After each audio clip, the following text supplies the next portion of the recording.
Morning guys, just an update to the seat. As I'll show you in the video clip as I'm doing this commentary, basically the firmness of the foam has returned because I replaced the foam base on the actual driver's seat. Sadly, even with losing weight as well, I'm still finding those, if you want to call it a bucket design, the winglets on the actual outside edge of the seat, particularly the left hand leg closest to the center console, is still giving me a little bit of discomfort. So as far as Nissan actually doing their job, they've replaced it. It is a lot more shall I say firmer sprung.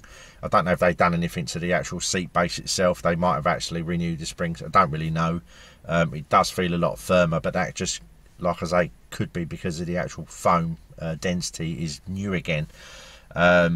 So like I say, as far as Nissan's concerned, they've done what they can do. Now my advice to you is, if you are 38-inch waist and over, I personally would go for the end connector or the Techna seat. If you can stretch up to those kind of price points. I know, I appreciate the vehicles have gone up by about £2,000 since launch. This particular vehicle would have retailed, given the price increase that they have incorporated, it would have went up from 26,500 odd, it was just below 26,500 to 28,500, which is about the kind of price of the Techna, and that has affected all of the prices within the structure. And I don't know about the Techna, but I know the end connector and the Ascenta, because they've dropped the Vizia now, have all gone up about £2,000. Could be just through very, very strong demand. The vehicle's selling really well, which I said back in January I knew it'd sell really well. But anyway, moving back to the seat, as I say, if you can go up to the end connector or the Techna, I would do so, because those seat designs are less of a bucket design. Now I've got two options that I'm looking at. The first one is a very expensive upgrade, and that's basically placing the driver's seat, because I'm going to be keeping this car for a very long time, so my comfort has to be a paramount. Now what I've looked at is actually replacing the driver's seat with a Recaro orthopedic seat. I can't remember the exact model number for it, or the type it is, but basically the seat retails at about £2,200. That's £2,200 plus the actual seat base, that like mounting kit that was required for that. Sadly, Recaro haven't got round to doing a seat base for this vehicle, if at all, which would be surplus to that plus fittings. You're basically looking at about £2,800, which is going to be ridiculous. I ain't going to go up to that kind of money. It just doesn't make any sense. Now the more logical approach and sensible approach in terms of costing approach is to actually have what's called foam reforming. And what that means is a automotive upholsterer. I've located one down in I'll say down south from here, which is North London, which is not a million miles away, admittedly, called B-Trim. Now I haven't actually rung that company yet. I'll be probably speaking to them in the next few days regarding actually having my driver's seat. I'm not too fussed about the passenger seat because it's not relevant, because people aren't in it all the time, and actually having this seat foamed.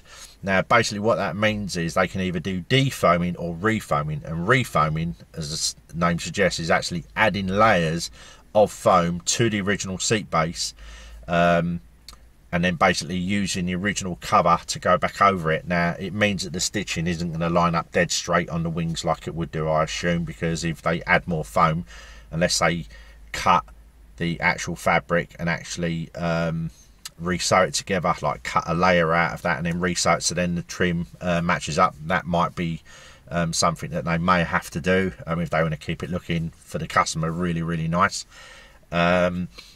and then basically putting it back together again. Now that's probably going to be the simplest route to go forward. If it is going to involve new covers for the vehicle, i.e. if the stitching doesn't line up and they've got to cut and shape the actual fabric to suit where they're going to put extra layers in, I'll show you in a moment the actual, with my fingers on the actual area that I think that they need to address. But basically, if you're looking at the seat, forget about the actual depth of the seat, which they're going to bring up slightly. The other problem is the winglets. So if you're looking at the seat, say flat with the wings either side of it, like this, and then obviously on that side, where they bring the foam up, they may add some buffering to ease out the winglets between the actual seat base and the actual edge of the seat, which will make the seat scrub a lot more flatter, like a traditional vehicle, like my old Rattler, for example, and most other vehicles, because I just can't get on with these bucket design seats. In all honesty, Nissan, if someone from Nissan ever gets to watch this video, why they signed off on bucket seats on a family hatchback, I'll never know.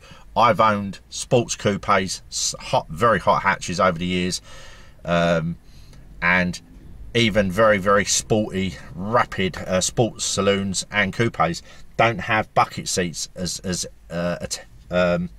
much as what this is. These are very sunken bucket seats. I mean, driving for an hour in them, they're fine. You won't ever notice it if you're in a domestic market.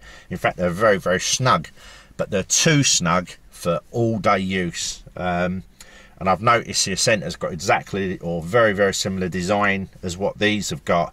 And say the end connector in the Tecna is more flatter. There isn't a pronounced bucket effect. And say I actually want to alleviate that. Now the only way, like I say, is actually to have these refoamed. I'll try and keep the original trims if possible. It's going to be the cheapest option. If I go down the route of actually having them reupholstered, with new fabric to suit, then I'm going to have the vehicle completely done in leather, which I've actually had done in one of my other vehicles, which wasn't used as a taxi. It was a very hot hatch, nearly over 2 decades ago, which looked phenomenal.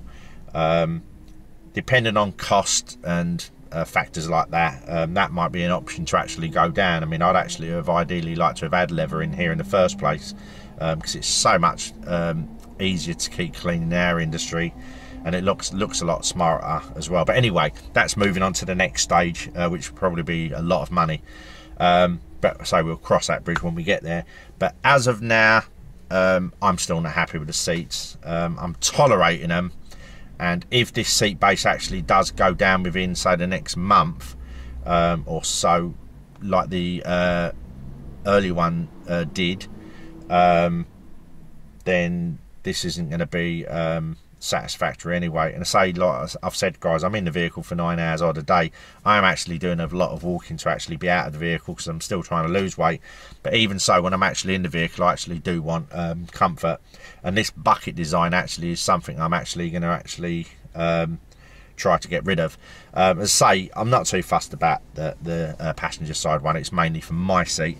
If I was only keeping the car for 3.5 years, I would probably stomach this, but because I'm doing a very long-term test in this vehicle, it's going to become such a bind, and it's actually going to make me really dislike the vehicle, which is such a shame, because apart from the seating,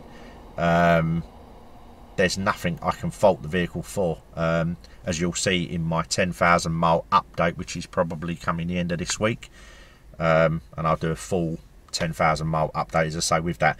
Anyway, guys, I will keep you updated on the progress with B trim and what they suggest as well, and I will catch up with you guys soon. Bye for now.